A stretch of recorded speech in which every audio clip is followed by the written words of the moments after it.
The New York Giants are 1-3. The New York Giants have been outscored 64-3 at MetLife Stadium. So I want to start the show with this question.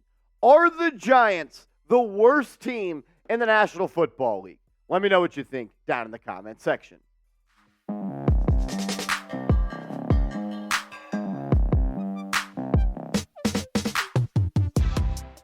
Welcome into Giants Now by Chat Sports. I am your host, Marshall Green.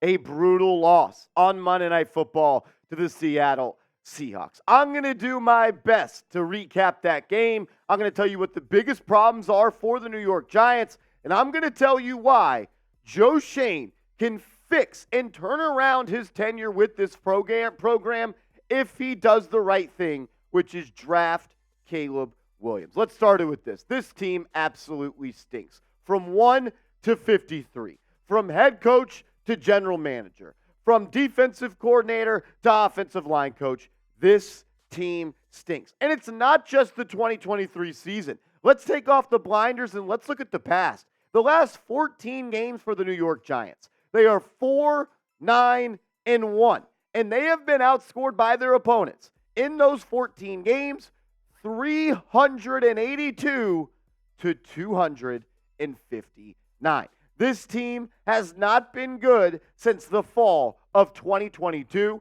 And with the schedule they have upcoming, man, oh man, could it get worse? Yeah, it can. You face the Miami Dolphins this upcoming week. They put up 70 points on the Denver Broncos. And after they just lost to the Bills this past Sunday, they are going to look to dominate the New York Giants. Doesn't get easier. Then you get to play the Buffalo Bills. Very rough. You will be 1-5. This team will be 1-5 heading into Week 7 against the Washington Commanders. Week 7 to Week 12 was supposed to be the part of the schedule that the Giants were able to stack wins. But right now, I don't see a win upcoming on the schedule. The Commanders almost beat the Eagles. The Jets almost beat the Kansas City Chiefs. Maybe you beat the Raiders. The Raiders are a terrible franchise. Them and the Giants are going to be battling for that first pick in the draft. Maybe you beat the Raiders. You're not beating the Cowboys. Maybe you steal one versus the Commanders. The Patriots are bad, but at the end of the day, they at least have Bill Belichick, and he's a much better coach right now than anybody on this Giants staff. And yes, I'm talking about Brian Daboll, who was the coach of the year last year, but that's last year. What'd you tell us, Dabes? Last year is last year. This year is this year. And this year, you have been a bottom 5 head coach in the National Football League. Maybe you could beat the Packers on Monday Night Football in Week 14. I pray to the football gods that they take this game off primetime television. I don't want to watch this team on primetime anymore. And I promise you this, nobody wants to watch the Giants on primetime. I would rather watch a Taylor Swift concert at Arrowhead Stadium than watch the Giants on Monday Night Football yet again. The Saints defense is one of the best in the NFL. The Giants may get shut out this week. You close with the Eagles twice in the last 3 weeks, and you get Sean McVay and Matt Stafford in Week 17. Maybe you get to beat the Eagles. Maybe you get to beat the Raiders.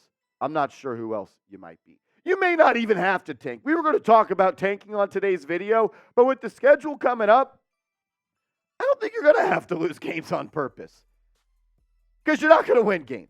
I'm really just fed up with this team. I asked myself this question, and I talked with some Giants fans after the game yesterday.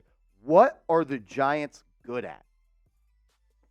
I didn't get an answer. So let's do this. Why do the Giants suck? It's a lot more fun to be negative after your team loses 3 games in the first 4 weeks, and we're outscored 64-3.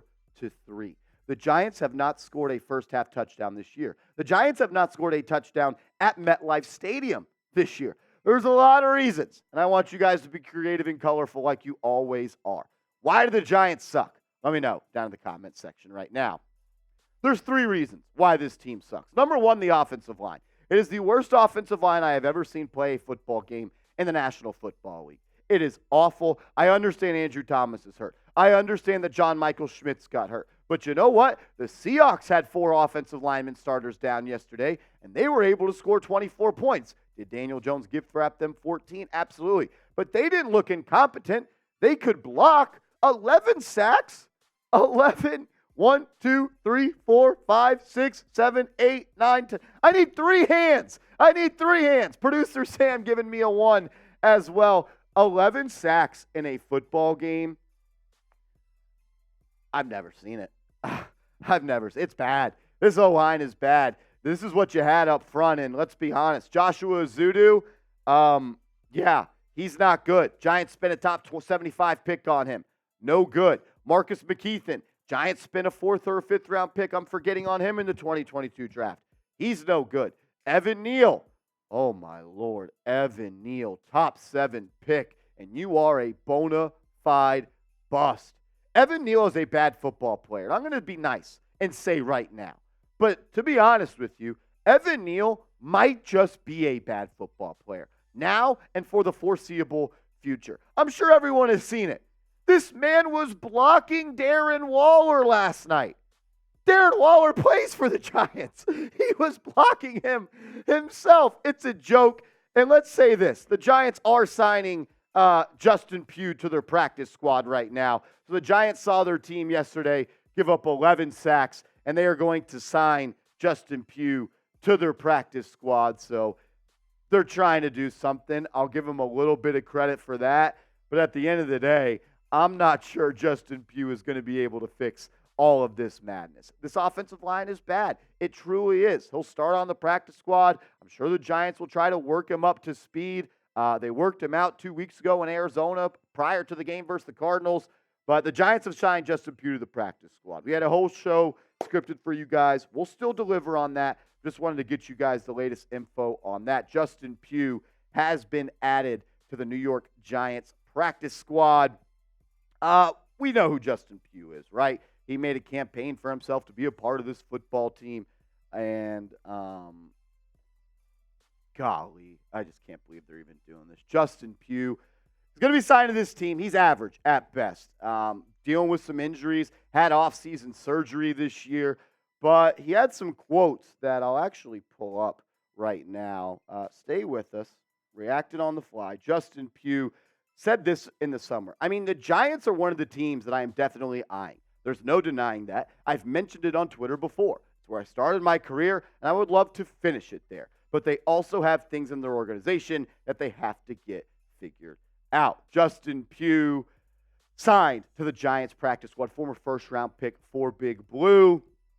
Going to start on the practice squad. Maybe the Giants bring him up next week against the Miami Dolphins. Oh, man. Justin Pugh, welcome home, brother. I pray you can fix this, but I don't think it's fair to ask that you can.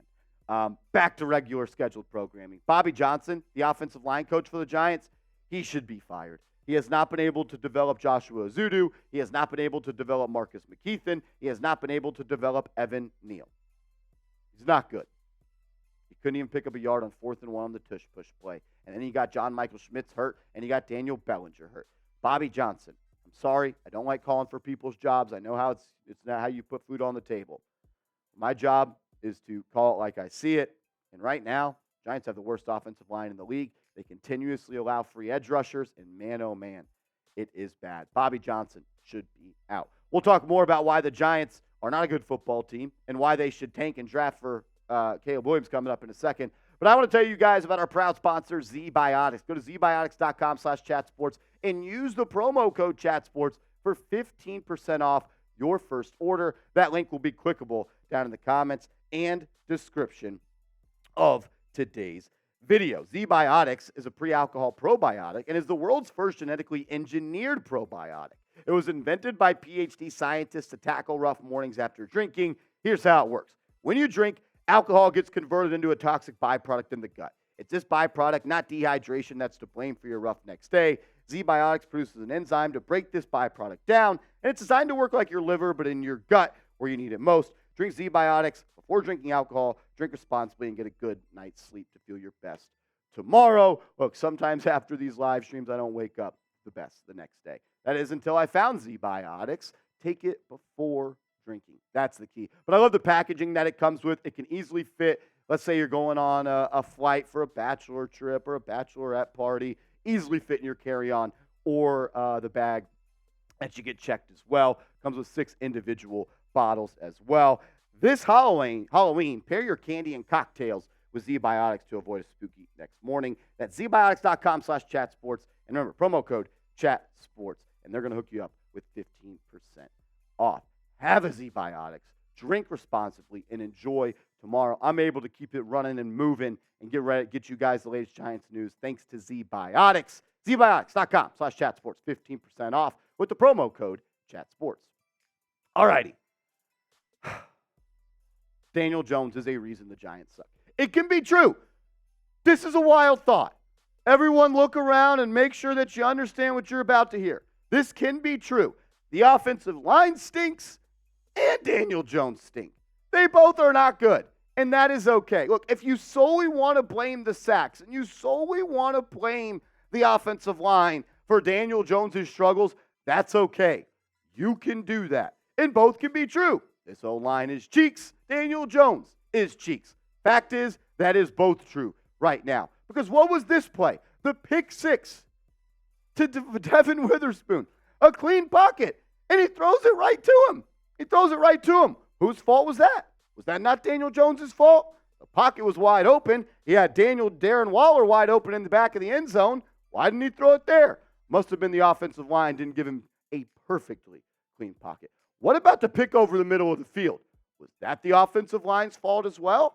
Daniel Jones had plenty of time. He could have thrown with anticipation. He could have led his receiver. It was Bobby Wagner guarding Paris Campbell. Paris Campbell stinks. We know that. But there's one thing I know about him. He's fast. And he can run horizontally faster than Bobby Wagner. Throw some anticipation. Play with some nuts, dude. What about the Tariq Woolen dropped pick? He threw it to Tariq Woolen like he was the player that was supposed to catch the pass. It was the play right before the end of the half where they ran a RPO, and he throws it right to Tariq Woolen, and he dropped it. What about when he escaped the pocket? Daniel Jones, your number one problem in your career has been turnovers. You're on pace for 26 turnovers this year. It's simple quarterback 101. When you leave the pocket, you put one hand on the ball, you put the other hand on the ball, and you run like this because the defensive line is going to try to knock the ball out of your hand. Two hands on the ball. Don't throw the ball to the other team. I understand pressure was in your face. But at the end of the day, great quarterbacks elevate others. Franchise quarterbacks elevate franchises. I cannot say Daniel Jones has done that. Have the circumstances been bad? Yes. But at some point, you have to get away from the prisoner mentality. You have to elevate beyond your circumstances. Facts are the facts. You're the highest paid player on this team. You're making $40 million this year. You have to be better. It's also just not a needle mover. It doesn't move the needle for me. Sure, it's cool when you come back against the Arizona Cardinals in the second half. It's really awesome when you get to play the Minnesota Vikings and Ed Donatel, who's fired and not in the National Football League anymore. That's all good and gravy. And it used to be, well, he's just not good against the good teams. Seahawks aren't a good team. They're not a good defense. They were giving up they were the 31st ranked scoring defense prior to last night's game. They were giving up 400 total yards coming into last night's game. Daniel Jones, you looked like an amateur, and it was even before the pressure and the walls broke down. On top of that, this contract, man, oh man, was I wrong about this one. And I will admit it, I thought this was a fair deal for both parties, but it is not. Daniel Jones has a $47 million cap hit next year. Giants do have a potential out after 2024, just a dead cap hit of 2025. In 2025, just a dead cap hit of $22 million. But man, oh man, even if you want to move on from him after this year, he has a dead cap hit of $69 million. Only thing nice about that number is it's 69. That's the only thing. Last reason. There's only three reasons these teams sucks. The offensive line, Daniel Jones, and the coaching staff. Brian Daboll, Mike Kafka, Wink Martindale, Thomas McGahee, Bobby Johnson. They're all bad. Thomas McGahee should not have a job. Special teams coordinator for the New York Giants. Pro Football Focus gave the Giants special team grade 39. It's a scale of 1 to 100. It's not hard. I can't remember the last time the Giants had a special teams play and there was not a penalty. Every single time there's a penalty. And if there's not a penalty, it's a muff punt by Eric Gray, who was not even a punt returner in college, and we're asking him to do that. Was it 6 penalties last night? You can't down a punt inside the 10. You don't have a punt returner. You don't have a kick returner. I mean, the only thing good about the special teams is Graham Gano. And a blocked field goal by him pretty much ruined the season because Andrew Thomas tore his hamstring on that play. The team is just undisciplined. It's penalty after penalty, extracurricular penalty after extracurricular penalty, whistles blown, and we got Gary Brightwell pushing people down. It's a joke. This team stinks. What about the defense? Wink Martindale, you told us to track the number of missed tackles the Giants had this week. You puffed out your chest, you flexed up your sleeves and your cutoff and your tight Under Armour and said, chart the missed tackles this week. We're doing tackling drills at practice. I tracked them. You missed 10 more tackles. You missed 10 more tackles, Wink Martindale.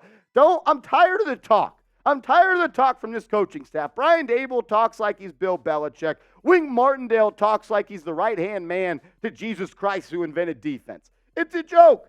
This team cannot tackle. They can't do the little things. But the thing they can't do the most is score points. The Giants have scored 3 points at MetLife Stadium this year. They are averaging 1.5 points per game at home this year.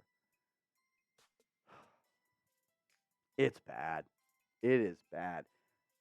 I thought maybe the Giants overachieved last year, but they got better this year, right? You added Bobby Okereke, you get Darren Waller, you bring in all these new players, you're going to be better. Somehow, they have gone from a playoff winning team to a team that is going to be a bottom 5 team in the National Football League. And this is the last thing I have to say about this staff. Joe Shane, I love you, buddy. I think you are doing the right things. But man, oh man, you got to start hitting on some draft picks, brother. You are on the hot seat. You missed on Evan Neal. You missed on Joshua Azudu. You missed on Marcus McKeithen. You missed on Mark Lewinsky. You saw the Giants get bullied on the offensive line twice against the Philadelphia Eagles in the final 3 weeks of the National Football season last year. And all you did was add a second-round center? Yes, Joe Shane. You gave Daniel Jones $160 million, $90 million guaranteed. We said in the video when that happened, that is going to be a decision that is going to define your legacy. Not good. Not good, Jim. Win or lose, we'll have the best Giants coverage on YouTube. So go down, hit that subscribe button, sub for dubs. We need dubs. We need dubs so bad. I need dubs. We need dubs. Can we get a dub? Win or lose, we'll have the best Giants coverage on YouTube. Hit that sub button. With the schedule only getting tougher for the Giants, I think it's time that we face this subject head on. The Giants should tank for Caleb Williams. The Giants need a franchise-changing player, and that's what this man is. He is the best quarterback prospect, in my opinion, since Andrew Luck. I mean, he is incredible. If you haven't watched USC, just go to YouTube after you watch this video and type in Caleb Williams highlights.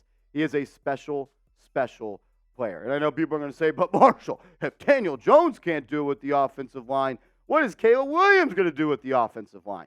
This is what you do. You use the $33 million from Leonard Williams, the almost $20 million from Adoree Jackson, the $8 million from Mark Lewinsky, and the $10 million from Saquon Barkley. You bottle that up, and you throw it at 2 offensive guards this offseason, you sign them. And you put Caleb Williams back there, and you draft another right tackle, and maybe you just cut Evan Neal. Because man, oh man, is he a sorry sack of shit right now. You go and draft Caleb Williams. I saw Ryan Dunleavy of the New York Post say the Giants should not draft Caleb Williams if they pick number 1. This is also the guy that's telling me and everyone else that the Giants lost because Saquon Barkley did not play.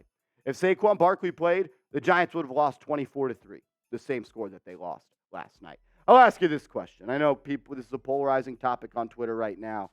At the end of the day, you're only as good as your quarterback, and our quarterback's not that good right now. Should the Giants draft Caleb Williams, type D for draft, type P for pass? I'm spamming my Ds. Thing is, I don't even know if I keep on trying to be optimistic, saying I don't know if the Giants are the worst team in the NFL, but I've watched them for all 4 games this year. They are the worst team in the NFL. Absolutely. Give me a follow over on Twitter at @MarshallGreen_. Thanks for coming to my rant sesh. I had to let a lot out. Long video today, so if you made it this far in the video, I want you to type real one down in the comment section.